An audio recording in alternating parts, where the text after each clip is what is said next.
people, I consider that terrorism as well. There's the answer, Adam. And if you want to keep doing this, buddy, you could tell me to check the scoreboard. I'll run circles around you on this, dude. Check the scoreboard. Most unpopular war in American history going in. Check the scoreboard. 13 dead Americans and 150 plus other wounded. Thousands of innocent, including little schoolgirls in Iran, killed. Dead innocent Israelis. Hundreds of dead innocent people in Lebanon. Millions of innocent people being displaced, all at the cost of tens of billions of dollars and destroying Trump's coalition. Check your scoreboard, Adam. How's it looking for you? Okay, Dave. Okay. Before we dive into the full story, comment where you're watching from. And don't forget to like and subscribe so you don't miss the next one. If you thought mainstream political commentary was getting predictable, wait until you see what happens when an online echo chamber collides head-on with cold, hard reality. We are witnessing what can only be described as an absolute media train wreck. Dave Smith and Piers Morgan spent an entire broadcast taking apart APAC Adam from the PBD podcast, piece by painful piece. Frankly, calling this a debate is being far too generous.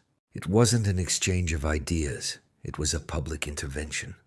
For years, certain pundits have comfortably sat inside their insulated media bubbles, throwing around empty slogans and repeating talking points without ever expecting to be pushed on the facts. But when you step outside that comfortable studio and face someone who actually knows how to dissect an argument, the facade completely crumbles. Adam didn't just lose the exchange. He utterly dismantled his own credibility in real time. Instead of bringing substantive data, counter-arguments, or a coherent worldview to the table, he resorted to basic deflection, personal jabs, and desperate fallbacks. It is the ultimate display of what happens when high-energy rhetoric meets low-substance preparation. We're going to walk through this clip step by step, break down the exact moment the control slipped away, and reveal why this specific meltdown tells us everything we need to know about the current state of political commentary. Let's roll the tape and see how quickly it all fell apart. Okay, well, we're sort of in broad agreement there. Let's get to broad disagreement, I suspect, which is the way this war is playing out. I mean, Dave, I've really struggled to work out the upside for Donald Trump from the start of this. Doing this so close to the midterms, doing exactly what he said he wouldn't do, which is he was going to stop, attacking Middle Eastern countries. It was all going to be America first, a premium on sorting out American problems in America. And then suddenly he launches a war on one of the biggest countries in the Middle East, certainly one of the best armed. And all hell has broken loose, not least to the global economy, which is inevitably going to have, and already is having, a very detrimental effect on living standards for average Americans. If I'm an American that voted for Trump, I'm like, I don't get this. I might in a poll say, I get it, but I don't think I really get it. Yeah, and then you also have to consider there, Pierce, right? Like there's a sizable percentage of people who support Donald Trump, who approve of the job broadly that he's been doing, who maybe, look, we're 3 weeks or whatever into this, go, all right, I'll kind of give him a chance, we'll see. But if this doesn't turn into any type of win, and if it turns into a clear disaster, which it already seems to be, that's only going to hurt him more and more and more. I think, look, Pierce, it's despite the fact that it is not in my incentives in some way as like a political commentator, like I hope this whole thing just works out great. And then I know that all the people who don't like me will say, ha, you were warning that this would be a disaster. I hope that I would much rather take that deal and live in that. But here's the other element there is that, right, we had the 12-day war in the summer. And I've certainly heard, I heard at the time, some on debates that we did on your show and others. And I've heard nothing but since then on social media that, you guys were so stupid. You were warning about exactly what we're seeing right now, which is what all of us were warning about who were critics of the 12-day war. And Iran didn't do that. And they were like, look, we got away with it. One and done. No Americans dead. And that's it. We don't have to do anything else. They spent the following 6 months bragging about how the nuclear threat had been totally obliterated. Now we find ourselves, Pierce, back in this same situation. And as I mentioned last time on your show, the big picture here is that clearly the calculation changed for Iran.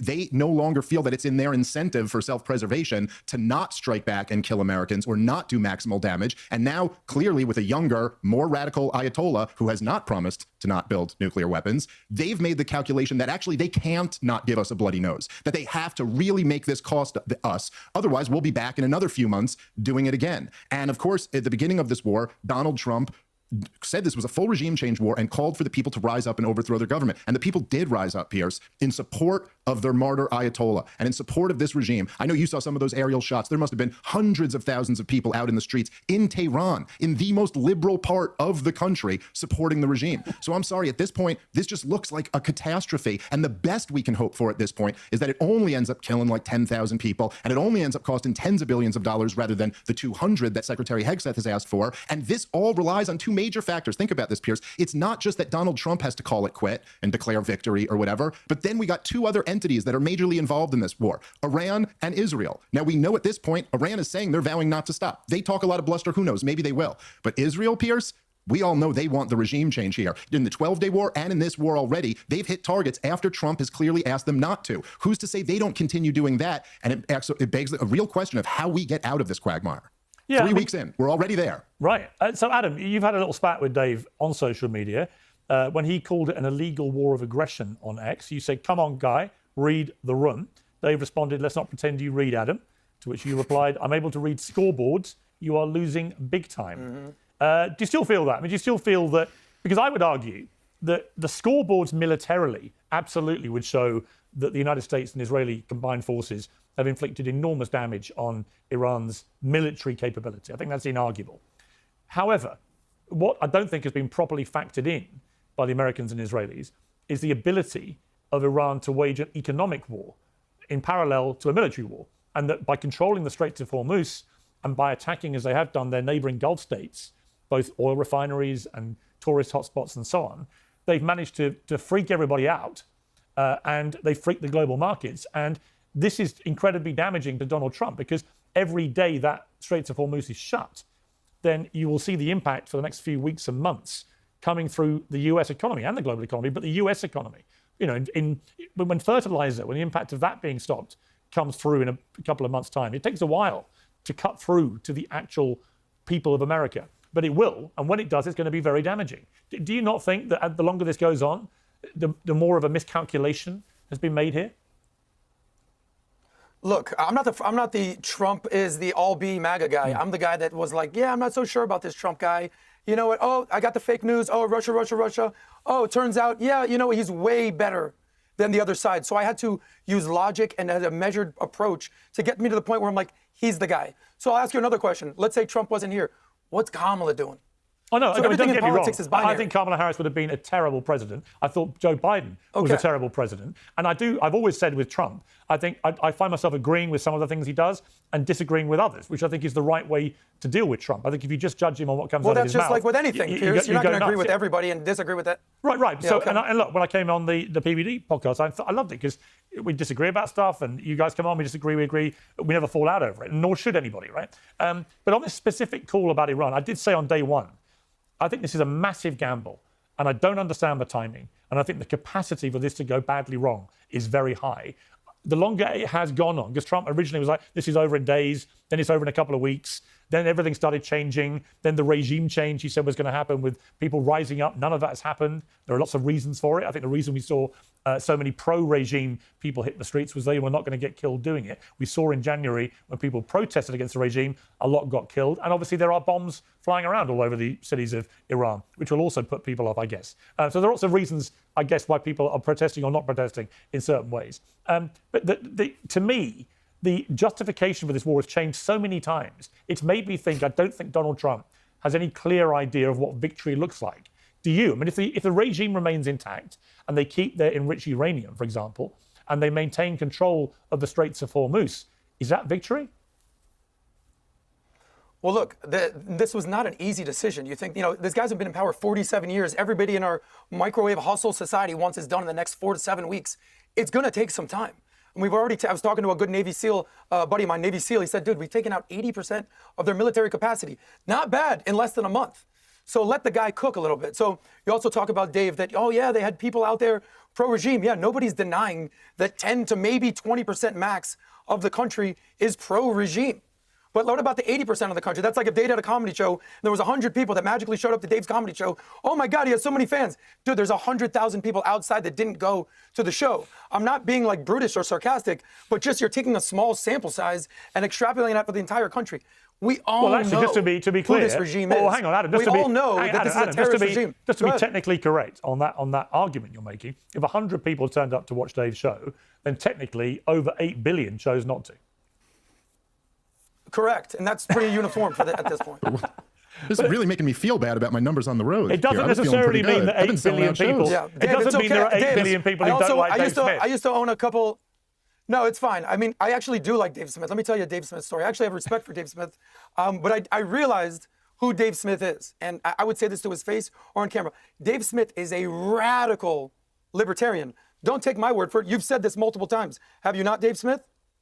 Said what? That I'm a radical libertarian? Yes, absolutely. Okay. Yes. Okay, perfect. So when you're something, when you're radical, what's another word I for? believe in it. Well, what I believe What's in is another word true for Americanism. radical? Extremist. Okay, this is These are why all- these are you all call relative America. terms. This is why you call.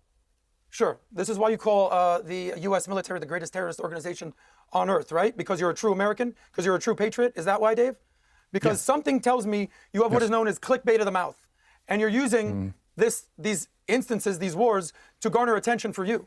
You have the American flag behind you, yet you have the hypocrisy of saying the United States military, United States is the greatest terror organization the world has ever seen. I mean, I don't understand what's going on here. This is why you're radical. I didn't say By the the way, world Well, was speaking ever of seen. radical, I tell you what, hang I on, never just to be said the fair, world was ever to Dave, let's replay what he actually said on this show, which caused all the furore, led by Ben Shapiro. We'll play what he said, and I'll play what Shapiro said about it, and then we'll come back to Dave for a response. The IDF is the worst terrorist organization in the region. Let's get real. The United States of America is arguably the worst terrorist organization in the world. If you want to look over the last 25 years, how many innocent civilians we've slaughtered. It doesn't matter, it turns out, how many times you appear on Joe Rogan's show or how many times you hide behind your title of comedian who holds the Guinness Book of World Records for fewest jokes told, or how many times you spew puerile analogies that demonstrate nothing but unbelievable, willful ignorance of the nature of war. I'm sorry, but you hate the country if you say America is the worst terrorist organization in the world. You just do. Now, I know that Dave Smith is super duper excited that his name was mentioned here, and he's sitting there shouting at his TV screen in his basement, "Debate me, bro!" To which I answer, nah. I don't debate with trolls who claim that America is the biggest terrorist state in the world because that is idiotic. So, Dave, as you know, that all blew up. A lot of debate raged about it. Clarify what you meant. Do you regret phrasing it the way you did? Just give us a bit more meat on the bone. No, I don't regret phrasing it the way I did, and I'll be very clear about what I'm saying. I will point out that it's quite something for Ben Shapiro. Just since you played him, I got to respond to him first. That he goes, "Oh, I just won't debate with this guy because this is so beyond the pale." Ben Shapiro made his name debating 19-year-old communist Maoists who were confused about their gender. So somehow, Piers, we're going to have to believe here that I'm so much less serious than the children who Ben Shapiro made a career debating. I loved your response to him where you pointed out some of the goofy segments that he does on his show. I mean, personally, I really stay away from that stuff. And, for Adam, I think to say it's clickbait or that I just want to get out in front of the camera, I think we're all equally in front of a camera right now. And it's kind of weird to accuse someone else. I very much believe the things I'm saying. Dave, now, to Adam's point, Dave, don't run from the comment. Don't run from your comment. I'm trying to address get to the it, but there's comment, a not lot Ben here. Shapiro, would you? Good, Yes, let's go, wrap it up. No, I'm going to make the points I want to make. You called the United States military. You're just slowing. Okay, so you called the United States military the greatest terror organization in the world. Adam, defend. Just let me answer. No problem. I'm going to go back to the order I was going to go in. To Adam's point, when Adam says I'm a radical libertarian and I say that this is true Americanism, I mean, look, my favorite founding father is Thomas Paine. Not everyone considers him a founding father, and maybe I love him so much because he never held a government position and didn't own slaves, which I thought was pretty cool. But Benjamin Franklin said he was the most consequentialist and the one person most responsible for the United States of America existing. His famous pamphlet that he wrote was called Common Sense, and I think on the first or second line of it, he says, government is at best a necessary evil. So at best, he's like, this is clearly on the anarchist to night watchman state spectrum was what true Americanism was when it started. Now, for me to say what I made the point, and I've made this point a million times on your show, Piers, I was saying when people come on and say Iran is the biggest state sponsor of terrorism, well, just like give me an objective definition of what terrorism means, and then let's apply that standard universally. And if you're going to sit here and say, look, America has given billions, tens of billions of dollars to the IDF in the last few years. We've also, by the way, given a lot of weapons and money here. Your first guest on this show there, the head of the Obama deep state, was using Al-Qaeda, bin Ladenite head choppers on the ground in Libya and in Syria. And yes, Adam, I would also consider it when our politicians lie us into wars that slaughter millions of innocent people and in many cases target those innocent people. I consider that terrorism as well. There's the answer, Adam. And if you want to keep doing this, buddy, you could tell me to check the scoreboard. I'll run circles around you on this, dude. Check the scoreboard. Most unpopular war in American American history going in. Check the scoreboard. 13 dead Americans and 150 plus other wounded. Thousands of innocent, including little schoolgirls in Iran, killed. Dead innocent Israelis. Hundreds of dead innocent people in Lebanon. Millions of innocent people being displaced, all at the cost of tens of billions of dollars and destroying Trump's coalition. Check your scoreboard, Adam. How's it looking for you? Okay, Dave. Okay, it's not working well for you, Dave, because Substantively you're respond still to any saying of that, that Adam. United States. You're saying the United States is a terrorist organization. You've already lost the debate. You live in America, tough guy. You have the luxury of sitting in your little studio with your hooded sweater, like you're 17 years old. The regime. You mean all American presidents? I'm 17 Who's your years favorite old. president in the last 50 years? Adam, I'm Who's 17 years who's old. your favorite president in the last 50 I have a years? wife and children. Who depends on you, Adam? Your mom? Okay, I also have if you want to make it personal, other, so you want to go personal? You have a significant Dave, other. we can go as Anyway, personal as we can go. No, I'm trying not to. We can go as personal as you want. Respond to one thing. I don't Adam. care, Dave. Adam, some substance. I don't care. I know, because you don't know anything. Dave, you're a radical. So move on. So Okay. stop picking a fight with me, dude. You don't Dave. know anything about anything. You're Pat's guy. I know. And I Dave, like here's you, what dude. I'm- here's- I like you. here's I what like I'm your gonna tell show. you. I respect Pat. Dave, okay. Zay, here we go. I'll talk now for a second. I'm defending the military right now. You're basically saying that all our boys that go to the military are all terrorists. That's what you're saying. No. You're equating that the United States of America, the IDF, are the equivalent of ISIS and Al Qaeda. By the way, I also used to respect you until you went on a little podcast called Coleman Hughes. What happened on that podcast, Dave? This is the problem. Well, I'll tell you Why a don't quick you do story. it right When I now, moved to- Adam? when I- Why don't you do it? I'll do it right now, Dave. I'll do it right now. for Because it. here's what Dave is. Here's Dave Smith. By the way, 1% of Americans vote for libertarians every year. So you're trying to basically say that you know more than the average American. 1% of Americans vote for your people, Dave. Why don't you run for something? Why don't you stand for something? You stand for nothing. Okay, can I respond? Again, Pierce, this is the level of substance. No. Here we go. I'm going to tell you a story, Dave, and then you can respond. Because this is where I lost respect for you as a debater. Because I was like, oh, this guy Dave, he actually knows some stuff. He's doing his thing. And then you showed up on Coleman Hughes' podcast. Pierce, do you know who Coleman Hughes is? I do. He's been on the show. I've been on the show with him. Perfect. That's this guy right here, just in case, if the camera doesn't see. But what is the point you're making? I watch this podcast. The point is this. Dave gets out there and he tries to bully people and say that he's so smart. He reads a lot of books. Good for you, Dave. But what happens when you read it to somebody, run into somebody who's way smarter and bullies the bully? I remember growing up in the town of Miami, so there was this kid that used to pick on all the kids that we went to school with. And one day, some new kid showed up and he goes, oh, yeah, let's go, buddy. Let's do this. And the bully goes, oh, what do you mean? What do you want to do? And he goes, no, yeah, you want to fight everybody? You want to take everybody's lunch? Let's go. And the new kid beat the crap out of the bully. And here's what happened with Dave. He's out there just doing his little podcast thing, debating, like you said, Ben Shapiro, 19-year-olds. And then all of a sudden, this whole conversation about Wesley Clark, and I saw him on your... That wasn't just a bad interview. It was a total and complete media derailment. Adam lost his composure entirely, completely unraveling on live broadcast.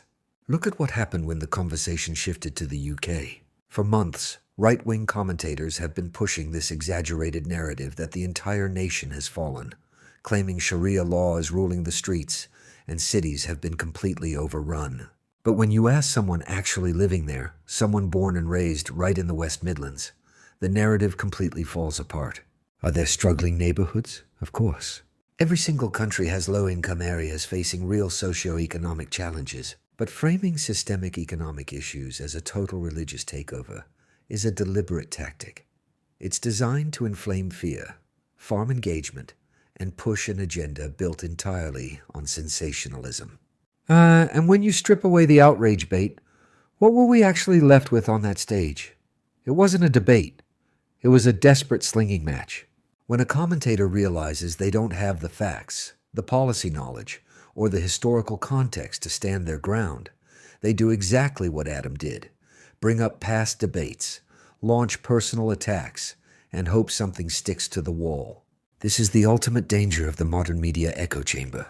When you spend all your time inside a bubble where no one ever challenges your assumptions, the minute you step into a real arena with someone like Dave Smith, who actually tracks foreign policy and brings receipts, the entire facade collapses. You don't have to agree with every single point Dave Smith makes to acknowledge the obvious. On that stage, he thoroughly exposed the gap between real policy critique and empty talking points.